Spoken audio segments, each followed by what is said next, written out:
Buenas tardes, hermanos, bendiciones. Estoy aquí para hacer el estudio bíblico correspondiente a esta semana. Bendito es el nombre del Señor. Comenzaremos orando. Padre, te damos gracias por la oportunidad que nos das de buscarte, de aprender acerca de tu palabra. Gracias, mi Señor, te damos en el nombre de Jesucristo, nuestro Salvador. Amén y amén. Bueno, hermanos, estuvimos hablando la semana anterior acerca de la gracia de Dios y hoy vamos a continuar hablando sobre este tema. Y vamos a comenzar leyendo 1 Corintios capítulo 4, versículo 7, que nos dice: ¿Quién te distingue de los demás? ¿Qué tienes que no hayas recibido? Y si lo recibiste, ¿por qué presumes como si no te lo hubieran dado? Es decir, que hoy vamos a estar hablando acerca de ese regalo precioso que el Señor nos dio y es la gracia.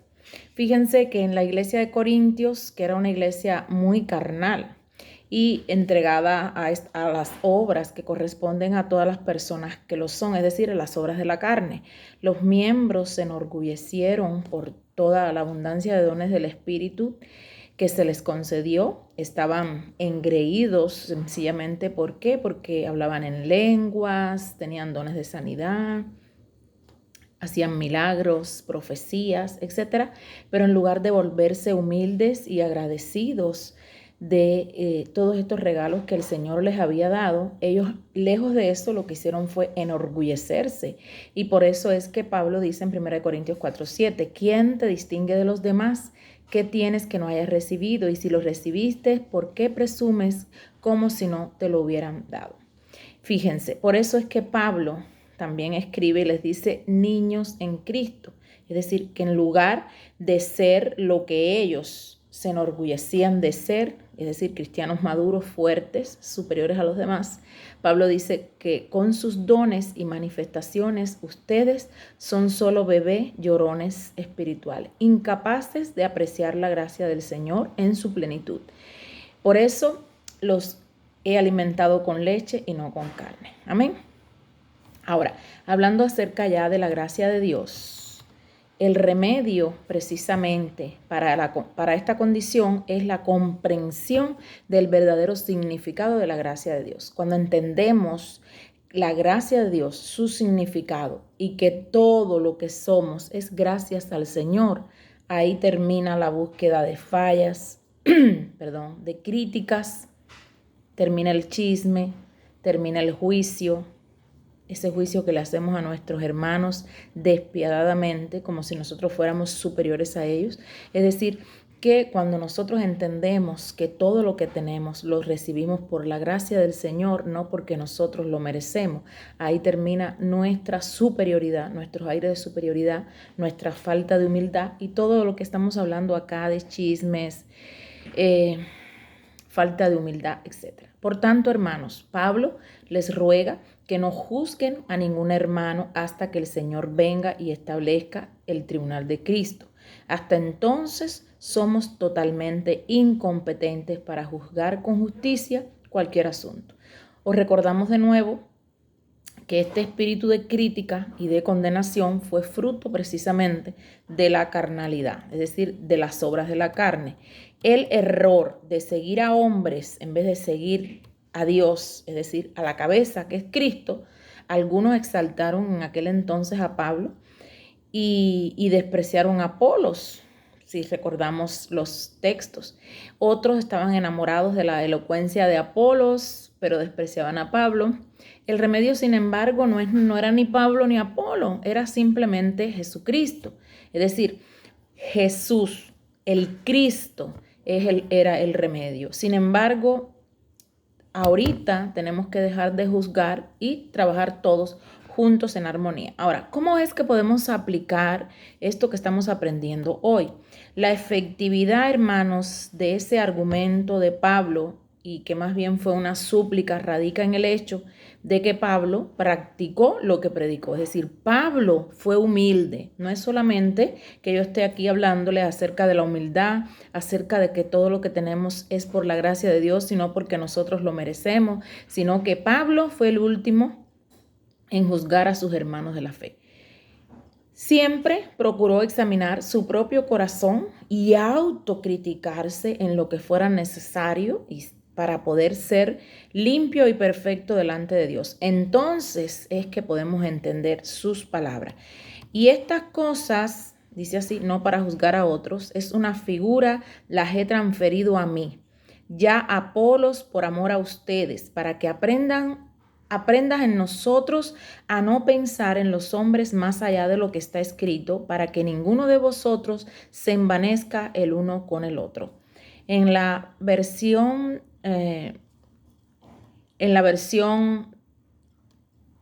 nueva internacional, en la versión internacional dice, el NBI dice: hermanos, todo esto lo he aplicado a Apolos y a mí mismo para beneficio de ustedes, con el fin de que aprendan de nosotros aquello de no ir más allá de lo que está escrito, así ninguno de ustedes podrá engreírse de haber favorecido al uno en perjuicio del otro.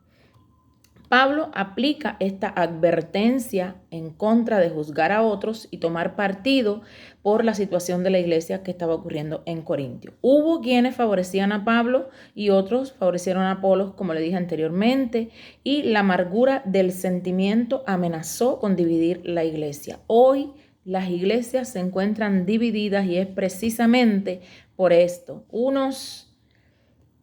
Si hay dos líderes que llevan la voz cantante en la iglesia, es decir, que son los famosos, una parte de la iglesia está con un líder y una parte de la iglesia está con otro líder, entonces la iglesia se divide. Por eso es importante que nosotros tengamos conciencia de lo que significa exactamente qué cosa es la gracia de Dios. La gracia de Dios es algo que el Señor nos da que nosotros no merecemos. Todo lo que somos es porque Dios nos lo dio. Así que no tenemos que envanecernos, no tenemos que enorgullecernos, no tenemos que creer que somos mejores que los demás y nadie tiene el por qué seguirnos, porque las situaciones como esta solamente se resuelven siguiendo a Cristo, que es el responsable de todas nuestras dones, de todas nuestras habilidades, etc. Es decir, que nadie tiene que seguirme a mí porque sea pastora y no seguir al pastor siguiente que entró en esa iglesia. No, porque en realidad lo que poco o lo mucho que yo haya hecho con los dones que el Señor me dio, solamente el Señor me los dio, no son míos. Él me los dio. Él, por su gracia inmerecida, pone dones en nosotros y no por eso nosotros tenemos que enorgullecernos. Amén. Es decir, ni tampoco nadie puede criticar a nadie sencillamente. ¿Por qué? Porque la gracia de Dios está presente en todos. Hasta en los que están criticando también está presente la gracia de Dios. Pero los que critican son niños en leche, como dice Pablo, no son cristianos maduros, porque están mirando cosas de hombre, cosas carnales, y no están mirando lo que realmente el Señor nos dice. Ahora, los seguidores de Pablo se envanecieron contra los seguidores de Apolo y viceversa. Es decir, que esto sucedió en la iglesia de Corintio y en el versículo 7 Pablo dice: pero ¿por qué? ¿Quién te distingue de los demás? ¿Y qué tienes que no hayas recibido? Ahora bien, si lo recibiste, ¿por qué te glorías como si no lo hubieras recibido? Primera de Corintios capítulo 4 versículo 7. ¿De qué te glorías? Si tú tienes eso, porque alguien te lo dio, alguien que se llama Jesucristo, fue quien te dio esos dones. No te tienes que enorgullecer. Él te los dio. Si no fuera por Él, no fueras nada, no tuvieras nada. Amén. Así que no tienes que envanecerte, ni eres quien para juzgar a nadie. Amén. Ahora, es por lo tanto, hermanos, todo lo que tenemos por gracia, por la gracia de Dios. Todo lo que Pablo es, todo lo que posee es por la gracia de Dios. Es decir, todo lo que tenía Pablo, todo lo que tenía Apolo, todo era por la gracia de Dios. Y solamente por eso. Amén. Esto es cierto y tiene un sentido mucho más profundo de lo que se puede entender. Ahora, nos damos cuenta que esto también es cierto para todos y cada uno de nosotros. Sabemos que lo que tenemos, lo tenemos por la gracia y la misericordia de Dios. Ahora, somos lo que somos no por nuestra propia elección o voluntad, sino por la gracia de Dios. Fíjense, todo lo que somos, todo lo que logramos alcanzar es por la gracia de Dios. Sería difícil encontrar una sola cosa en la que podamos jactarnos como algo que nosotros mismos hemos logrado o hemos adquirido. Casi todo lo que somos, física, mental y espiritualmente, fue impuesto sobre nosotros totalmente sin nuestra elección, antes que tuviéramos voz en ese asunto. Físicamente eres lo que eres, no por elección, sino por nacimiento. Vinimos a este mundo sin que me consultaran, sin que te consultaran cuándo era que querías nacer, cómo querías tener los ojos, de qué color el cabello, cómo querías que fuera tu cuerpo. Nadie te consultó. Viniste como Dios quiso. El día que Dios quiso, no cuando quisiste tú. O el día que tus padres lo planificaron, cuando fue un hijo planificado. Pero si Dios no permite que ese hijo nazca, no nace. Amén. Es decir, que físicamente somos lo que somos, no por elección, no porque nosotros querramos, sino por nacimiento. Vinimos a este mundo sin que nos consultaran sobre nuestro nacimiento, ni nada sobre la condición en que te encuentras hoy. Nacimos con un cuerpo en cuya elección no participamos. Nadie nos preguntó si queríamos ser negro, blanco, amarillo, rojo. Nadie nos preguntó de quién iba a ser nuestros padres. No elegimos nuestros padres, no elegimos el hogar, el país donde íbamos a nacer, el entorno en el que nos íbamos a crecer o a nacer y crecer. Nadie nos preguntó cuál era mi físico preferido, si quería ser alta, si quería ser bajita, delgada, gordita. Nadie me preguntó y nací como Dios quiso.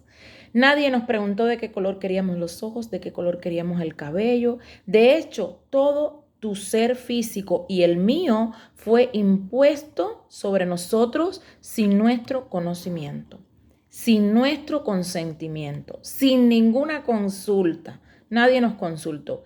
Y aunque el cuidado adecuado de ese cuerpo sí puede determinar la salud que tengamos o la enfermedad, la fuerza o la debilidad, las características básicas de nuestro físico fueron determinados genéticamente por la concepción, no porque nosotros lo escogimos. Es decir, los padres nuestros, ellos fueron los que escogieron con quién iban a tener ese hijo, pero nosotros no pudimos escoger nada. Ahora, yo pregunto, de nuestro físico, ¿qué nos diferencia de los demás? ¿Qué tienes que no hayas recibido?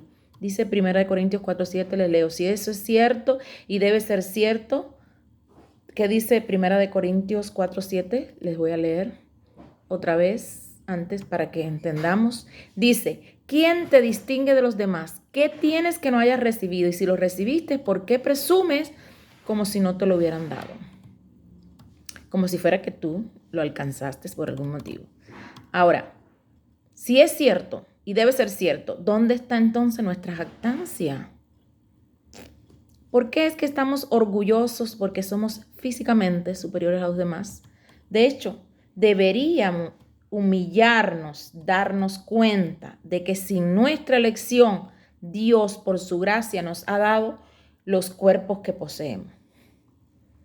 Deberíamos humillarnos delante de Dios y no sentirnos orgullosos. Hay personas que porque son bellas físicamente, son orgullosas, jactanciosas y no piensan que el Señor fue quien le dio esa belleza. Ellos, nadie les consultó, vino porque vino. Amén. Ahora, mentalmente también pudiéramos hablar acerca de la gracia de Dios.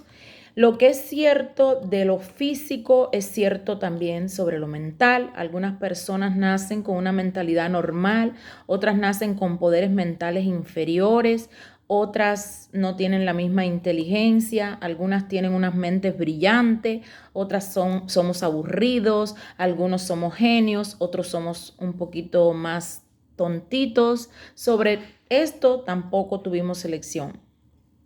Dios nos dio lo que Él quiso y nuestra mente vino como sin consultárnoslo, porque yo estoy segura que si a mí me consultan, yo hubiera creído ser bella por dentro y por fuera.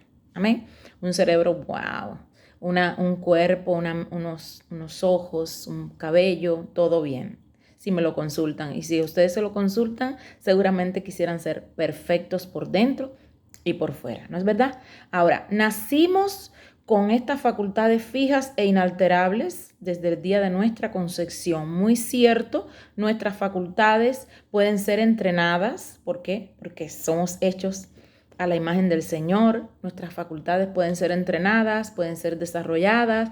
Nada más que se puede obtener una persona de lo que nació esa persona. Es decir, no puede obtener otra persona, pero sí podemos ser más inteligentes, más capacitados, en dependencia de nuestros estudios, etcétera, etcétera. Lo que somos mentalmente no fue culpa nuestra, pero todo estaba predeterminado por la información genética. Completamente aparte de cualquier cosa que pudiéramos hacer incluso antes de nacer. ¿Por qué entonces ser orgullosos, jactarnos, pavonearnos? Porque por la gracia de Dios se nos ha dado una mentalidad superior a lo de los demás. Si yo tengo la mentalidad superior a alguien, a mi hermano, yo no tengo que jactarme porque soy mentalmente superior a él, porque esa superioridad no vino de mí, vino con mi concepción. Por la gracia del Señor la tengo, así que ¿por qué me voy a creer mejor que los demás? Ahora, espiritualmente también, esta verdad de lo que somos físicamente y mentalmente, sin que ningún crédito que nos llegue o cualquier elección de nuestra parte con respecto a lo físico o lo mental, es igualmente cierta en una medida asombrosamente grande con respecto a las bendiciones espirituales que el Señor ha impuesto sobre nosotros. Si hoy eres salvo, no fue porque eras más sabio o mejor que el que no lo es, o tuvieras el sentido común para creer en el Evangelio por encima de los demás. Básicamente, tu conversión o nuestra conversión fue el clímax y el resultado de una larga serie de circunstancias e influencias completamente fuera de nuestro control. ¿Por qué es que nazco en un ambiente cristiano? ¿Yo lo decidí? ¿Yo lo elegí? No. Suerte el que nace en un ambiente cristiano. Pero hay muchos, como por ejemplo yo, que no nacimos en una familia cristiana. Después mi familia se convierte y yo me convierto en cristiana. Pero yo no nací en un hogar cristiano. Yo nací en un hogar humilde, pero no era cristiano. Amén. Ahora, nunca elegimos dónde es que vamos a nacer. Nunca elegimos de qué color tendremos los ojos. Nunca elegimos si vamos a ser inteligentes o no. Y nunca elegimos nada en lo absoluto. Igualmente no elegimos los dones que el Señor nos da mediante su gracia. Amén. Ahora, es posible que hayamos nacido en el corazón de África y que haya pasado por la vida sin siquiera haber escuchado el nombre del Señor. Sobre todas estas cosas no teníamos absolutamente ningún control y no teníamos nada que decir. ¿Se consultó sobre cómo o dónde pudiéramos nacer? Tampoco. Amén. Entonces, nacimos de padres cristianos que quizás me enseñaron temprano la palabra de Dios, cómo orar, y me señalaron a Jesucristo, me enseñaron quién era. Puede ser que sí, pero también puede ser que no. Entonces, ¿por qué vamos a pavonearnos de algo sobre lo que no hemos podido ejercer control? Amén.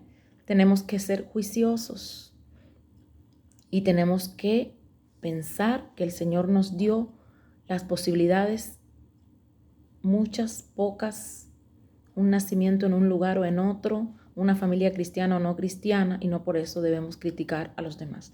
Ahora sí tenemos la voluntad de que según vayamos creciendo y vayamos teniendo el poder de decidir, sí podemos decidir si vamos a seguir a Cristo o no lo vamos a seguir. Amén.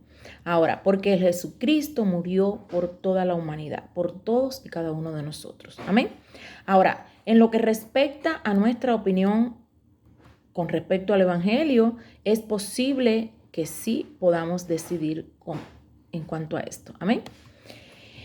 Gracia, gracia, gracia. Veamos entonces qué cosa es la gracia. ¿Por qué es lo que tenemos por gracia? Alguien dijo acertadamente, todo lo que tenemos fuera del infierno es producto a la gracia de Dios. Cuando entendemos esta maravillosa verdad de la gracia de Dios, es el fin de toda carnalidad, es el fin de todo orgullo, es el fin de toda contienda, es el fin de toda división. Amén. Y de juzgar a nuestros semejantes y de establecernos como superiores a los demás. No somos superiores a los demás. La gracia es la muerte del orgullo. La gracia significa el fin de las obras de la carne. La gracia nos arroja al polvo de donde fuimos formados y nos enseña a estimar a nuestro hermano mejor que a nosotros mismos. Hay un mandamiento en la Biblia. El Señor nos dejó 2 únicos mandamientos. Ama a tu Dios con toda tu alma, tu corazón y tu mente, y al prójimo como a ti mismo. La gracia derrumba toda carnalidad y al final llegamos a amar a nuestro hermano a pesar de que no sea bello, que no sea inteligente, que no sea americano, como a nosotros mismos. Amén. Ahora, la gracia pone fin a toda división y a toda contienda, a todo orgullo. Amén.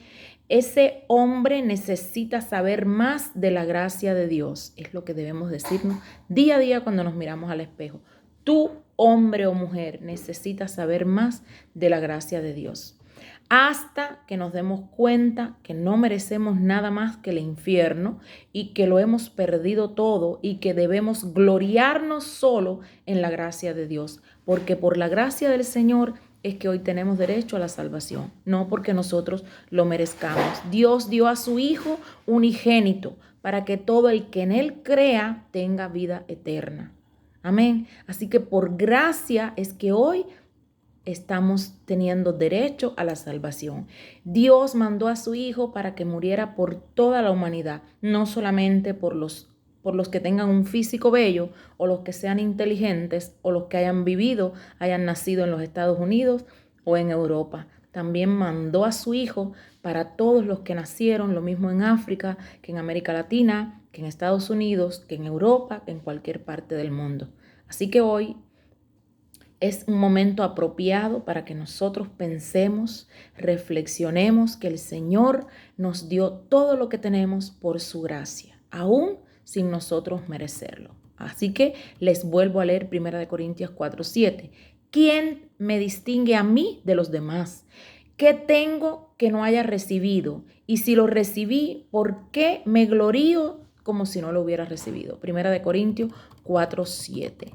También quería decirles que la gracia es insondable. Probablemente nunca entenderemos completamente gracia de Dios, qué significa y todo lo que está implícito en esa expresión.